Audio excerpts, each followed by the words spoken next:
Hello, Dr. Dan Yachter, the chiropractor, here for news, views, and weekly updates. And I hope everybody had a great Thanksgiving. And we're going to go ahead and jump into a lot of content today. And of course, this is the most dangerous month of the year, December. This is typically where everybody goes off the rails regarding their health, their physical health and well-being. And of course, as the physical health and well-being goes, so goes mental health as well. So if you really want to, and I remind my patients of this all the time, if you really want to feel your best going through the holidays, there are different strategies and everybody else is using. Most, again, people just kind of unravel, let themselves go this time of year. But there's definitely a safer, healthier way to do it than what you're seeing around you. We're going to cover some of that today. So I'm excited to just share that with you. Several announcements. One of the things that you want to put on your radar, whether you're a patient or not, you're invited. You don't have to be an active patient in my office, but really it's for everybody. And it's the Detoxify or Die Masterclass coming up on December 16th, 6:30 p.m. right here in my office. And I've been teaching these master classes going on almost 30 years. And this is, without question, the most important master class that we teach, certainly because it's right in the middle of the holidays, placed there intentionally to try to help support and really guide not only our patients, but our community on how to stay healthy and navigate the rapids that most people find themselves in during the month of December. December is very chaotic in regards to just mental stress, physical stress, chemical stress. So there's a lot that we can do to stay healthy through the holidays, because as December goes, so goes the start of the year and potentially the entire 2026 year to come. Why spend the first quarter digging yourself out of a hole or a health grave that you dug for yourself during the month of December, or maybe starting right before Thanksgiving, going through December into the new year? Why not really start trying to do it right now? That's kind of my take on it. So again, mark your calendars. Detoxify or Die, a very uplifting, encouraging title that I use to describe that masterclass. And we're going to talk about so many of the landmines that are out there in regards to toxicity, environmental toxins, chemicals in the food, air, water that we eat, drink, and breathe, molds and heavy metals and all of these things. How do they get in? More importantly, how do we get them out? And we're going to be talking about that and much more. We're going to talk about testing, the test that I do on my body, my family's body, the most advanced total toxic test, the total toxic burden test, how to really understand the toxic load of your body. Is it important? Yes. Every single disease, including Parkinson's, Alzheimer's, dementia, all of it has been linked to toxicity, environmental toxins and otherwise. And there are ways to understand now, not later, if your body is saturated with toxicity. And if it is, what are the specific strategies that your body needs to get rid of this stuff and get rid of it quickly?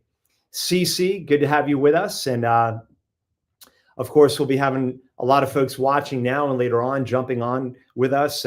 So just to start off with, make that a note on your calendars about, again, December 16th, 6:30 p.m. It's a Tuesday, and we're going to be hosting it. I'll be teaching it personally right here at our office. We got plenty of seats for not only active patients, but the community. If you're in the community, in our local community, you want to come out, there's no charge. It's free. You don't have to be an active patient.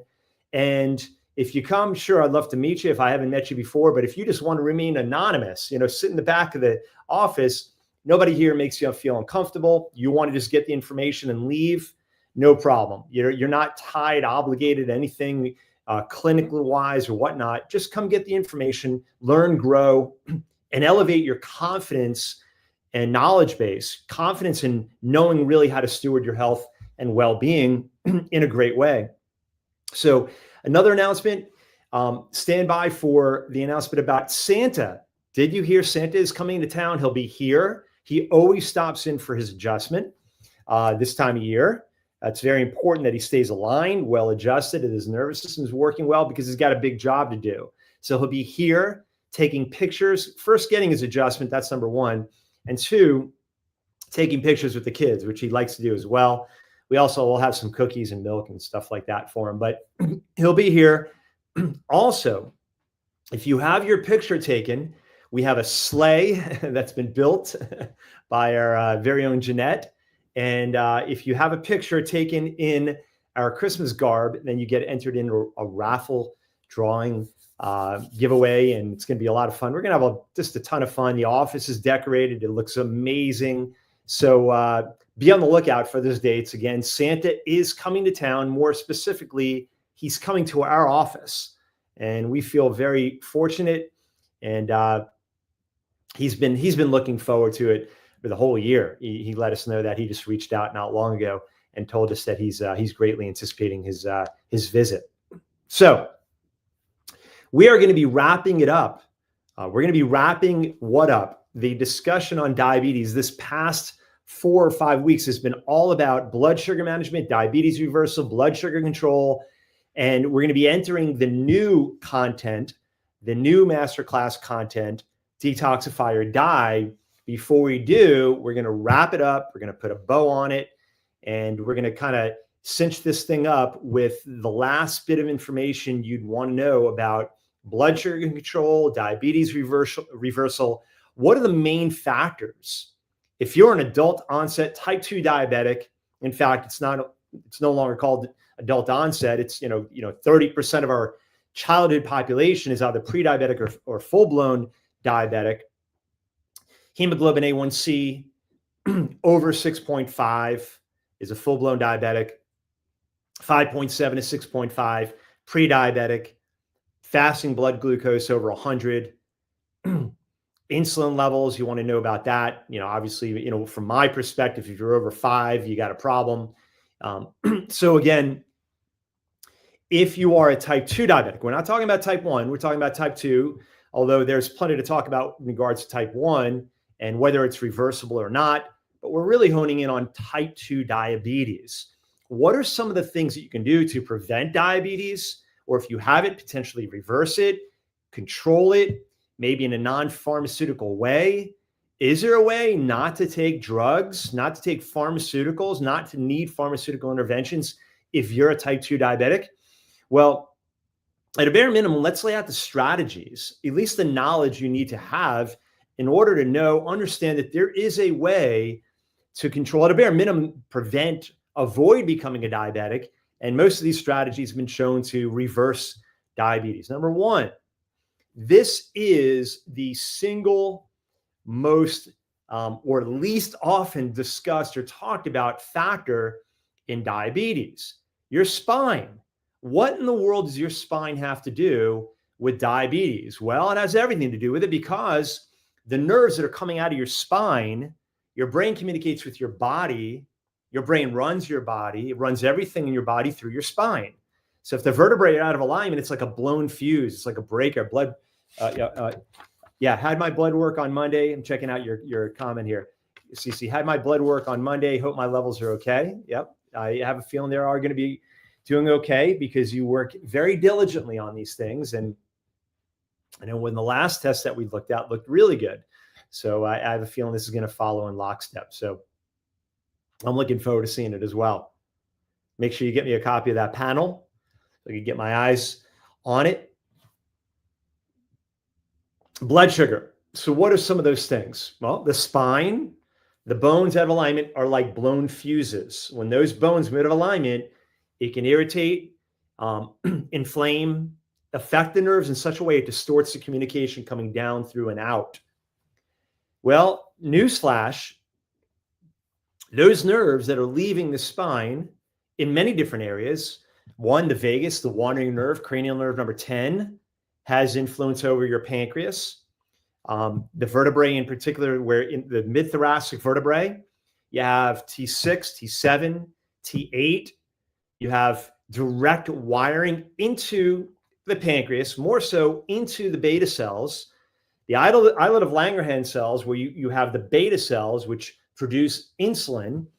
And if the nervous system is not communicating with those beta cells properly, when the pancreas in general is not getting good neurological control, it will skew insulin production, insulin release, blood sugar control on every single level. And if that remains there long enough, you can end up with diabetes very easily. Why wouldn't you, or why couldn't you? Why wouldn't it affect the pancreas to the point where it would turn you into a diabetic? So not that working on the spine or chiropractic in particular cures diabetes or would necessarily prevent it, but one of the things that you have to understand, if you want a normal functioning pancreas and you want normal blood sugar management and blood sugar balance, then your nervous system and your spine must be healthy because it governs the health of your pancreas. That's number one. Okay, that's the foundation of good blood sugar control. You have to have a good, healthy working nervous system and a healthy spine because that's what houses your nervous system. So that's number one. Number two, and we're just going to kind of go through what I call the 3 T's: trauma, thoughts, toxins. Trauma would be, we all have it, from sometimes the birthing process. Within the first year of life, it's estimated that 50% of all children, babies, fall from a high place. 5,000 estimated falls, impacts, jars, jolts of the spine, as we call them, subluxations, before the age of 5. If your child's an athlete, you have an athletic child, then you know the bumps and the bruises and the jars and the jolts that child takes as an athlete. Maybe they're a multi-sport athlete. So again, these things move the spine out of alignment. And if those vertebrae start choking off communication to the pancreas and other areas and other organs of the body that are involved with blood sugar management, you got a problem. That's what we mean by trauma, spine, blood sugar management. That's T number 1. That's trauma.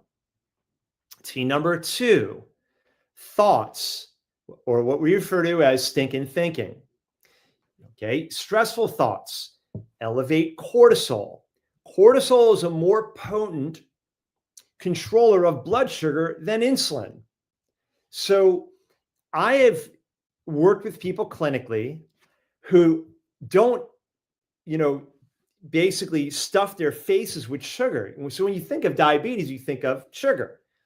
And I know for a fact, because I know my patients well, I work with them, most of them, the majority of them I've been working with for over a decade, if not longer. Many of my patients are starting their second quarter century with me, 26th year. And I know my patients well. I don't see them once per year, see them once per month or twice per month or once per week. I get to understand their health history very, very well, their biography very well. And so many times I will see patients who I know have a very good diet. They don't eat candy, they don't eat sugar, they don't eat refined sugar. They eat a very healthy diet, yet they struggle with blood sugar issues. And what their issue is emotional stress. Emotional stress produces high quantities of cortisol, which is a more potent regulator or dysregulator of blood sugar. So believe it or not, the hormone cortisol, the stress hormone, in large concentrations, elevated chronic levels, can turn you into a diabetic. Why? Because cortisol is a fight or flight hormone. It's a normal hormone. It's always there. But in fight or flight, in adrenaline situations, it's elevated for many reasons. One of which, it signals to your liver to dump a bunch of sugar, gluconeogenesis. It produces a ton of sugar to dump into your blood sugar for fuel so you can run for your life. But that should only happen acutely for seconds, minutes, maybe hours, not weeks, months, and years at a time. And so when it remains elevated, it's going to dump sugar into your bloodstream. It's going to keep your blood sugar levels elevated, and that's going to create a diabetic scenario. So getting your stress under control. Isn't that crazy? How for what I've found, roughly 5 or 10% of my practice, my clinical population who I care for, and I care for hundreds and hundreds and hundreds of individuals per month, I can tell you confidently, at a bare minimum, 5 to 10% of the diabetics that I work with, it's not caused by their diet. It's caused by stress, emotional stress. That's your diabetic condition underpinnings. Now, with that in mind, here's a little tip. Here's a great hack in terms of making sure you're managing your blood sugar. Movement is crucial for blood sugar management.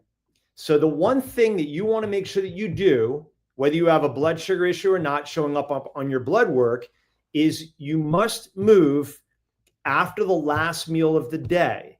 The worst thing you can do for your blood sugar is have a meal, your last meal of the day. The biorhythms of the body, the way they work is as you get further deeper into the day and you move towards sunset, what's going to happen is the physiology, biochemistry, metabolism slows down.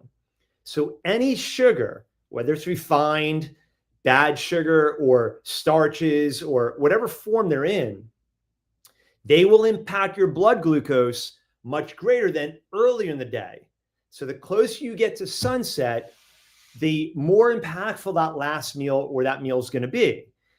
So the worst thing you can do is have dinner and then sit down on the couch, because your blood glucose will not be cleared out. You need to move. Every night after my last meal, well, whether I like it or not, typically is that my kids want to get me up and going, especially my son who's got insane energy. But my kids, they want to do something, want to move, they want to play, they want to go outside. And so I move, at least whether it's a walk, whether it's going out and throwing the baseball or shooting hoops or something, there's a good 20, 30 minutes of activity.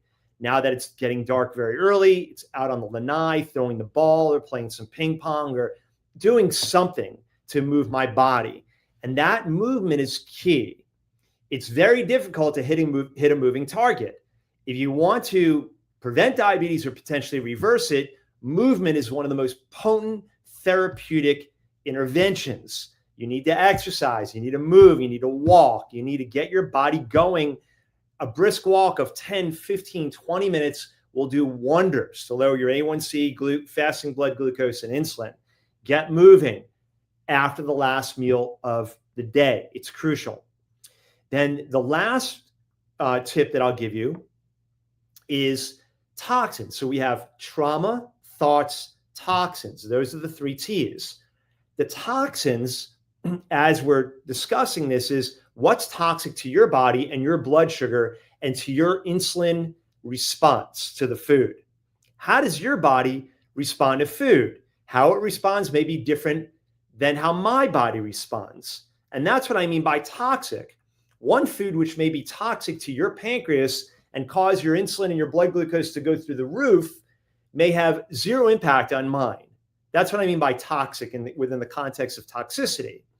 The only way you know the foods that are toxic, have a toxic insult to your pancreas, would be to where, as Dr. Annette Booth Martinson talked about, that radically improved and changed her life, was wearing a continuous blood glucose monitor. That way you know moment by moment,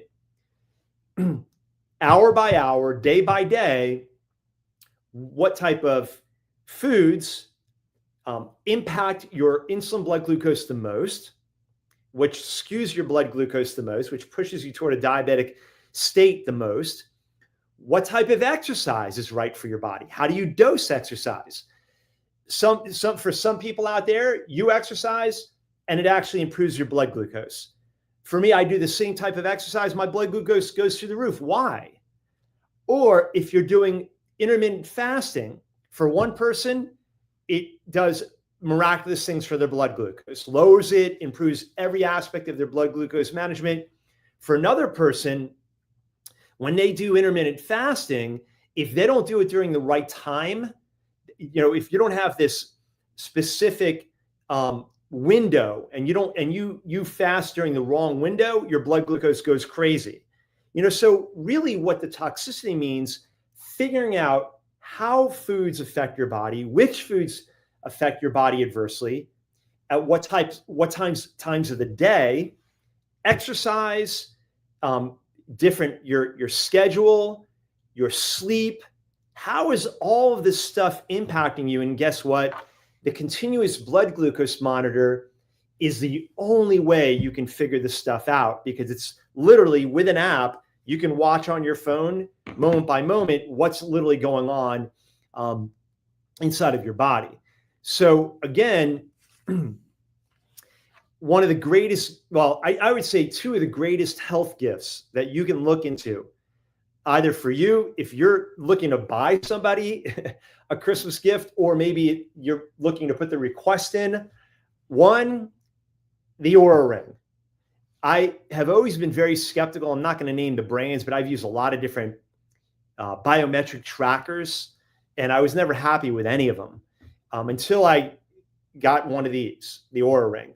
And this thing picks up a huge amount of data on your body. It's all artificially intelligent driven, and the amount of data that you're given on your body is incredible, especially sleep data, like in terms of, what's going on with your breathing, your deep sleep, your REM sleep. I mean, it just goes on and on.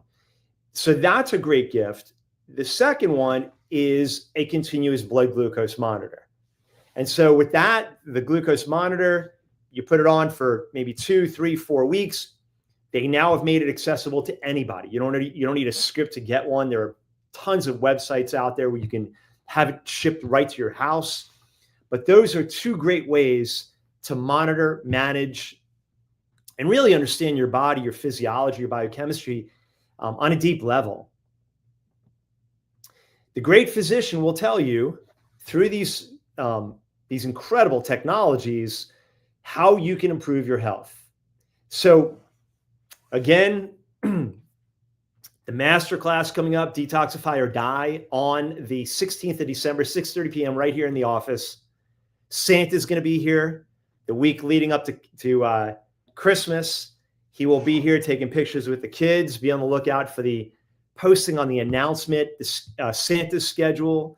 You want to get pictures with the kids and be part of our raffle drawing, and just the fun that we have. I can tell you this, and if you're a patient, you know this, we do not have a boring office. I think the greatest sin of a clinical environment is boring and sterile. You don't want it like that. In our office, we let it all hang out. We have a great time during Christmas, and a couple of times when we do our patient appreciation days throughout the year. We just have fun in here. We just don't care. We don't want our patients to have a fun environment. A fun clinical environment is a healing environment. And Christmas is probably the most fun time of the year in here for a lot of reasons, especially how the decorations go up in here. It is, it's awesome. So I'll leave you with this. The last thing I wanted to mention, and this is the news and the views part of the segment, is, and most people have already seen this, Florida ends school vaccine mandates. We are the first in the nation. Florida has made a groundbreaking move by becoming the first state to officially end school vaccine mandates. This shift brings the spotlight to ongoing debates around parental rights, our rights as parents to make this decision, public health safety, and more than anything, individual freedoms. And a lot of the supporters of these mandates are what Dr. Joseph Ladapo, he's the Surgeon General. They argue it provides parents with more control over their children's healthcare decisions, while critics fear it may impact herd immunity and public health. With that, which, by the way, vaccines do not impart herd immunity. That's a complete myth. So the policy change comes at a time when discussions around vaccine requirements in schools has been intensifying nationwide. Proponents of the change see it as a push for freedom of choice, while others worry it could undermine the efforts to maintain safe, healthy learning environments for children. So bold decision by our governor, bold decision by our Surgeon General, Dr. Joseph Ladapo. And it's set a precedent. It will surely spark a lot of discussions. It's going to influence other states for sure to consider similar moves. And what I want to know is, what is your opinion? I want to get your opinion about what this means to our state and beyond. But for me, to understand something, there's a difference between, parents are, the pro-vaccine parents are saying this is horrible. Our kids are now at risk. This is a problem. I feel more states need to do it with UCC. But a lot of parents who are pro-vaccine mandate, they say this is a horrible thing. We need to have our kids protected. Well, if your kids, you still have the freedom to vaccinate your kids. And if you believe vaccines work, then why would the unvaccinated kids threaten your kids? So there's a difference between ending vaccine mandates and banning vaccines altogether. So if you trust in vaccines, you can still get your kid vaccinated or your kids to protect them from those that don't and carry a certain disease, if you think that's the case. They're not banning vaccines. They're just not making you get one. They can't force it. Okay. Again, even the pro-vaccine parents, you wouldn't like necessarily someone forcing, maybe there's another issue outside of vaccines when it comes to someone telling you what to do with your body or your kids. We should have the freedom to choose what we want in our bodies or our children's bodies. It's an issue of freedom. How can you argue with that? How can you argue with the issue of freedom, especially when it comes to our bodies? Okay. So if you're pro-vaccine, you do what you got to do to protect your kids, and I'm going to do what I need to do to protect mine. Okay. Our strategies may be different. Okay. I do a lot of things to protect my kids from, whatever could take them down, whatever could weaken them or bring illness upon their body, or whatever it may be. There are things that I do. I'm not scared of illness, sickness, and disease. I don't run from that. I run toward health and wellness and vitality. I don't live a life of fear. I simply live a life of proactive strategies that are building my kids up on a day-to-day basis. And there are a lot of those strategies that we use in the Yachter household. If you want to learn precisely what those strategies are, then you're more than welcome to join us at our master classes, where I unpack all of that and more every single month. So mark your calendars, December 16th. We want you here. To all, thank you for joining me on this segment of News, Views, and Weekly Updates. Dr. Dan Yachter signing off. God bless.